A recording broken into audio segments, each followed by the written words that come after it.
And so this evening, like I said, we have a special guest. He is the Honorable Neal Rackleff, the Assistant Secretary of HUD.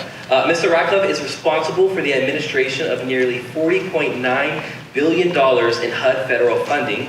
Alongside that, he chairs the United States Interagency Council on Homelessness, an independent federal agency within the U.S. executive branch that works to prevent and end homelessness. As a man of faith, Mr. Rackleff also brings experience from Lockheed Lord, a national recognized law firm, and his time served as a director of the City of Houston's Housing and Community Development Department. We are excited to have him here tonight and look forward to what he brings to the conversation. Please welcome up Mr. Rackleff.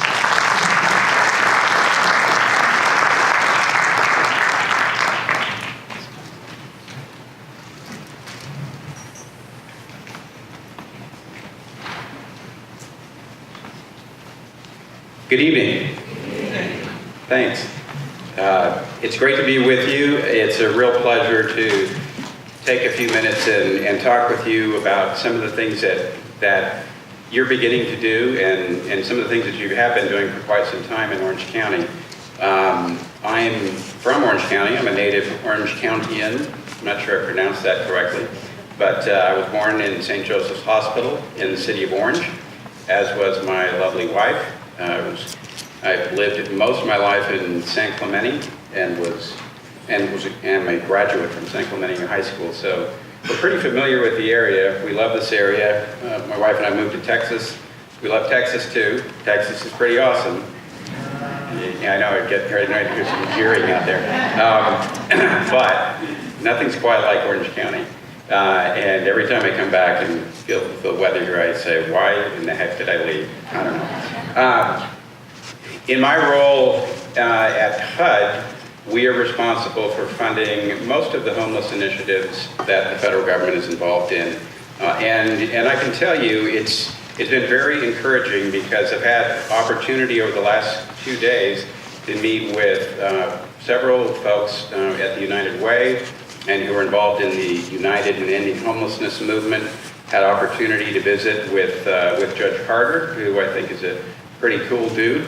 I heard that he works hard and late hours, and we visited with him starting about 7 o'clock last night and got done around 10 o'clock. He's a hardworking man. So you got a lot of great people from what I've seen so far who are doing the best they can to do the right thing. Now, what the right thing is a question for you all to answer, obviously. I mean, your communities need to determine how you're going to help the poor among us. There will always be poor among us, and part of what I think distinguishes whether we're a great nation is how we treat the poor who are among us. You know, do we treat them as a nuisance, or do we kind of tolerate them, or do we try to do the best that we can to love them and to help them? So I was asked to share with you a little bit about, and I'm going to move all these water bottles because this is like a barrier of water. It's kind of freaking me out. Yeah, I'm kind of weird on many levels. Sorry about that. My daughter's dying right now, I'm sure. But anyway, I was asked to talk a little bit about some of the efforts that we undertook in Houston. I used to be the Director of Housing and Community Development there, and about 5 years ago, the mayor asked me to solve homelessness in Houston. I said, well, that's a pretty tall order, Mayor, and I don't really know that much about homelessness. I'm more a real estate finance kind of guy. And so we assembled a team that was very, very successful. It was absolutely not me doing that. I had a role, but we had just sort of the right confluence of talent and passion and people who really cared, and we were able to do some pretty cool things. One of the things that I've shared with some of the leaders here, met with Commissioner Doe this morning, seems like a great guy also, is that while you're at the beginning of this process, you don't have to reinvent the wheel. There has been some really great work done in this space. And I tell folks, you know, at HUD we do some things great, some things really well. One thing that we have done incredibly well is working on alleviating and reducing homelessness, right? It has been pretty amazing to watch. We've got a core group of people that are super data-driven. They don't get all hung up on the political aspects of what they're doing, or really the anecdotal or ideological aspects. We look at trying to figure out what works, you know, and not just taking myths that people throw out there as fact. One myth that people throw out all the time is, well, I guess we have homeless people here because the weather's so good. Yeah, that kind of sounds like it makes sense, but the data absolutely doesn't support it whatsoever. And it doesn't matter how many people say it sounds cool. You know, somebody said earlier today, you have the right to your own opinion, but not to your own facts. And we really are trying to follow the facts. So we don't see anything in the data to support that particular notion. But let me go through some of what we dealt with in Houston, and part of what I think is some of the underlying economic challenges that we're collectively grappling with.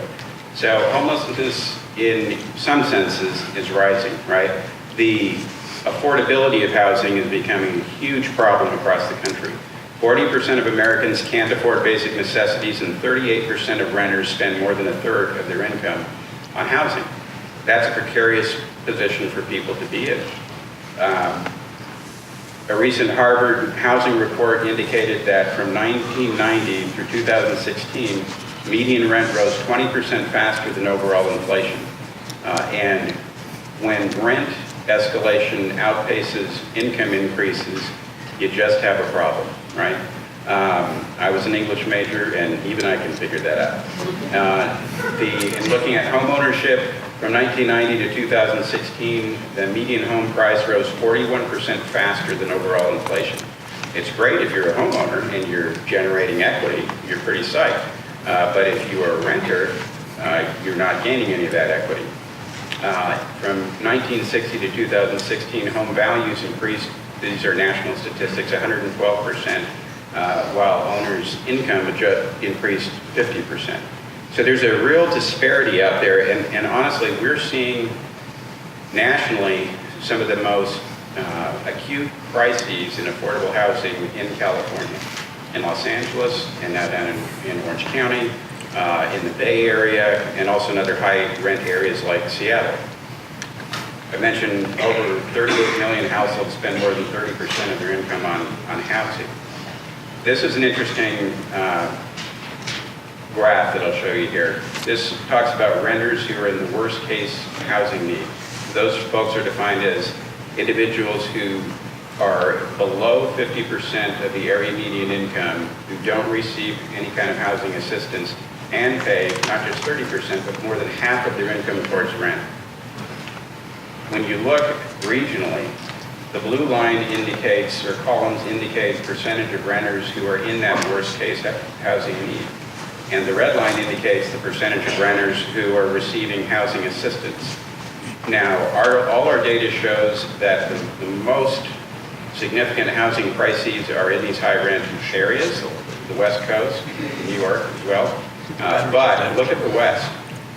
In the West, you have, the blue bar indicates almost, over 50% of renters who are in that worst case scenario, who are paying that much of their income to rent. And yet, in the West, you have the lowest percentage of rental assistance.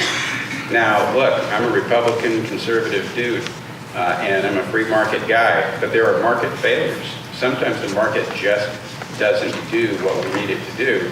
And I can tell you, about half my career has been in the private sector doing real estate development. It is not possible to develop quality new rental, multifamily housing and rent those units at rents that people with low and moderate income can afford. The numbers just absolutely do not work. And so there have to be subsidies. So a lot of my Republican friends say, well, that's socialism, that's horrible, we can't subsidize somebody's rent. Okay. You want to know what the biggest housing subsidy is in the United States by far? Anyone want to hazard a guess? Developers. Mortgage interest deduction, right? All my conservative friends, Republican friends, they kind of like that. you know? I don't hear anybody clamoring for us to repeal that as a, you know, a terrible socialist measure. I like the mortgage interest deduction. I think it fosters good social policy. But we are having a crisis. And we met with some folks in LA a while ago, and a lady from the county was telling us, she said, look, back in the 60s and 70s, you could move to the LA area, and with that high school diploma, you could go to work for an aerospace company, buy a decent little home, and have a couple of cars. That totally resonated with me because my dad does not have anything beyond a high school diploma. He graduated from Santa Ana High School, and he went to work in the aerospace industry, and we had a nice little home and a couple of cars, right? We were solidly middle class. Now in LA, you need to make $90,000 a year to afford a modest 2-bedroom apartment. It is the production of affordable housing has not kept up with the demand and the increase in population. And then in awesome California, we have a lot of great land use policies, I'm being a little sarcastic there, that essentially don't allow you to build anything anywhere, and if you try to build something for people of low and moderate income, people will just about, you know, want to kill you. And so there's a lot of factors that are coming together that are causing these problems. In my job, I get mayors, a steady stream of mayors coming to see me, and I've had a bunch of mayors from Southern California come to me and say, hey, Neal, what's going on? We've never seen the kind of homeless problems we're having now. Mayor of Oakland came to see me recently, and she said, 10 years ago, Oakland was not the cool place to be, and it's gentrifying. Now we've got 10%, or what she said, now we've got rents going through the roof and property values going up, and she said, we have people in Oakland who have good jobs who are homeless, and what are we going to do? I looked at our numbers and said, well, it appears to me, Mayor, we put $33 million into the homeless system in your area last year, and I will sometimes somewhat directly say to local politicians, what are you going to do? We're putting $2.5 billion approximately into homeless assistance nationally, and everybody hates the federal government, right? Maybe not everybody. I don't hate the federal government. I are one. That's a total butcher of any kind of semantics or grammar. Anyhow, let me jog through a couple things quickly to give you a little bit of the big picture. In the United States, homelessness in America, we take a count every year in cities all over the country. It's called the point-in-time count. It's not perfect, but it's pretty decent methodology and gives us fairly good data. And so in 2017, that indicated we have 553,000 homeless individuals in the United States. That was up 0.7% since 2016, but down 13% since 2010. Homelessness among families is down almost 30% since 2010. And what I think is pretty remarkable is that veterans homelessness nationally is down almost 50% since 2010. Why? Because we figured out how to help people more effectively. Often people think that homelessness won't exist in their community unless you build some kind of a shelter. The data that we have shows that that's just wrong. There are homeless people in suburban America all over the place, right? We see it over and over again. And also people tend to think that the solution for homelessness is building shelters, which it's part of the solution, but we have found that it's not the most, it's not the, certainly not the sum total, and it's only a component of what you really need to do. We have numerous cities around the country that have dramatically decreased homelessness and veterans homelessness. We have about 20-some cities in the country that have eliminated veterans homelessness and have dramatically decreased chronic homelessness. I'm going to skip past the congressional appropriations language because it's riveting. So cracking the homeless code, emergency shelters is part of the solution, as I just mentioned, but it's not the only part. This is like astonishing, but to end homeless, we need to find homes for people. I know that shocked the heck out of me. But it seems so intuitive that, you know, it seems kind of ridiculous. But what we found is the reason that shelters can't be the only answer. Build shelters. Shelters are short-term in duration, and they typically have some kinds of barriers to entry, right? Often they'll want you to be sober.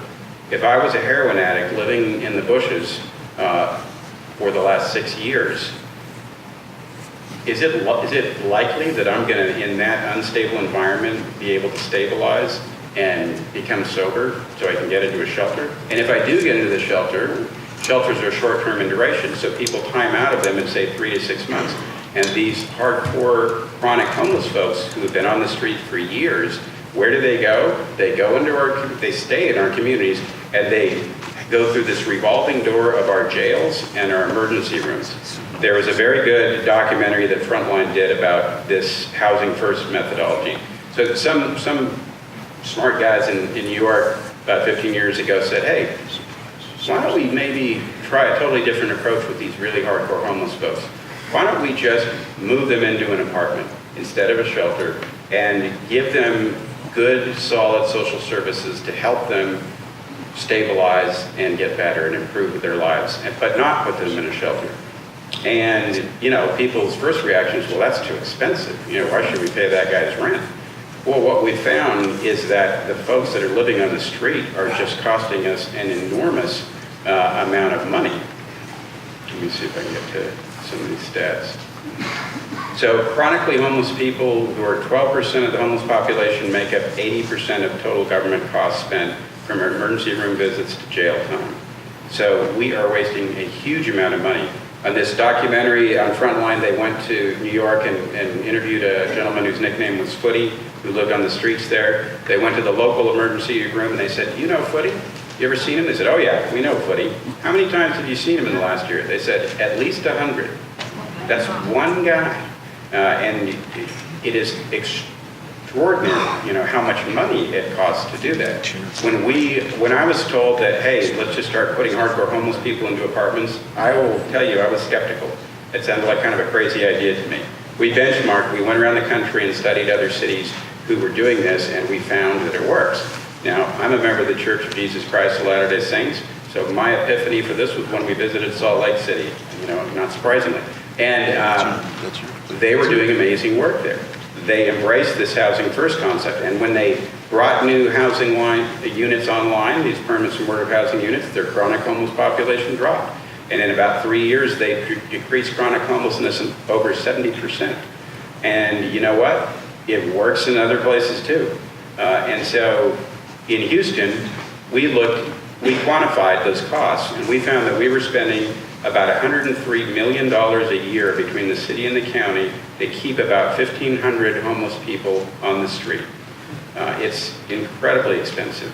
And when you break that down on a per month basis, it is much cheaper to just pay a modest rent and a modest apartment and help folks and treat them with more humanity and compassion than to leave them on the street.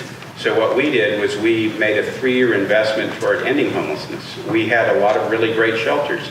Part of what's interesting here is that much of the homeless response here is so nascent that you're fighting over just even getting shelters in place, and nobody wants a shelter near them. They think suddenly that's going to create homelessness. Well, you got to manage them, right? They could be problematic, but the homeless are there, and the question is, do you want them to be on the street, becoming a problem for businesses and for folks who want to use your public facilities, or in a more humane environment?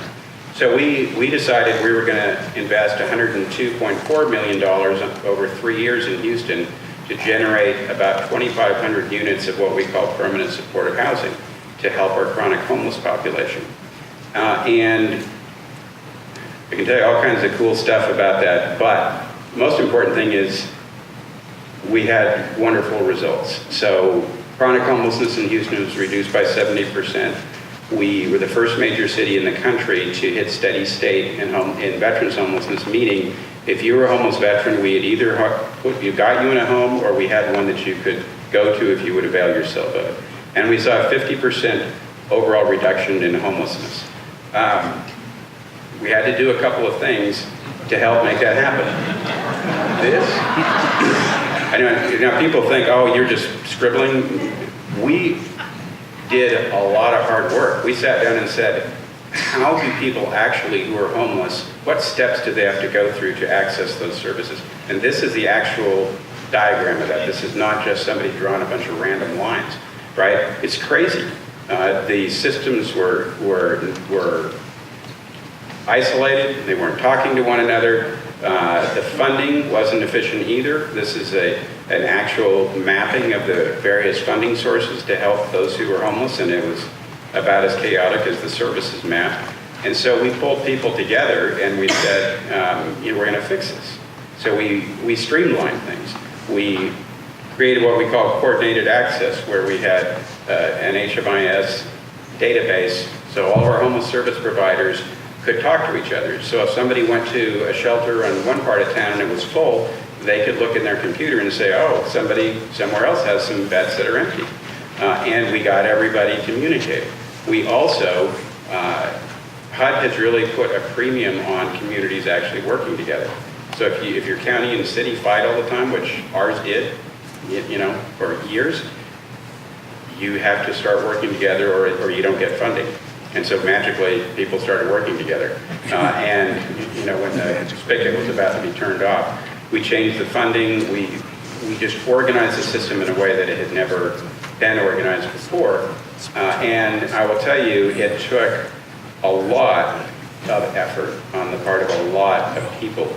Often people's cities or counties' response to homelessness is they'll set up a blue ribbon panel of a bunch of awesome CEOs who are going to solve the problem because they can solve anything, right?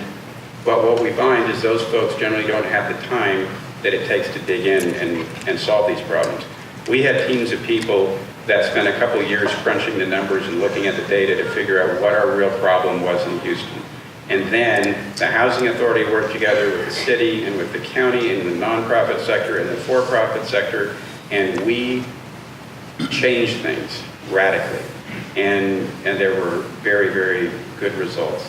So I was supposed to be quiet a while ago, but I will say one more thing. Since we're in a church setting, I was reading this in my scripture study the other day. This is in 1 Kings chapter 18.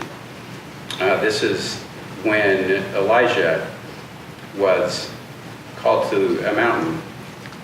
And the Lord said, "Go forth and stand upon the mount before the Lord.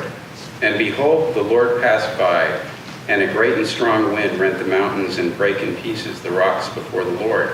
But the Lord was not in the wind. And after the wind an earthquake, but the Lord was not in the earthquake. And after the earthquake a fire, but the Lord was not in the fire. And after the fire a still small voice." I can promise you, when you're engaged in a cause to help God's children, doesn't matter what denomination you are, what religious group that you adhere to, God will help you to do it. And without that help, you will not succeed, in my opinion. Yeah, I'm a government guy. I believe in the First Amendment of the Constitution. I have the right to say whatever I want religiously. Shoot me. Not literally. Anyway, I know that when we just had the right people come together in Houston, we had a mayor who put her political neck on the line and gave us her full backing. And without that, we absolutely would not have got there. You have got to change hearts and minds and help people to understand the facts in Orange County, because a lot of people think that, that homelessness is a function of creating facilities to serve the function, which is just not accurate. Thank you very much. You have great people in Orange County here, again, that are working on these issues, and this county does incredible things. Just look at the infrastructure around you and the beauty and the incredible growth that's happened out here. I am extremely confident in Orange County's leadership and in the faith leadership, and wish you Godspeed in successfully conquering the challenges before you. So thanks. Help the poor, help the poor. Won't you help on me? Have a heart, won't you, baby? Listening to my plea.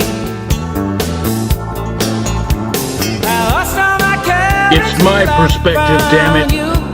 Got what I need to see me through. Help the poor, won't you help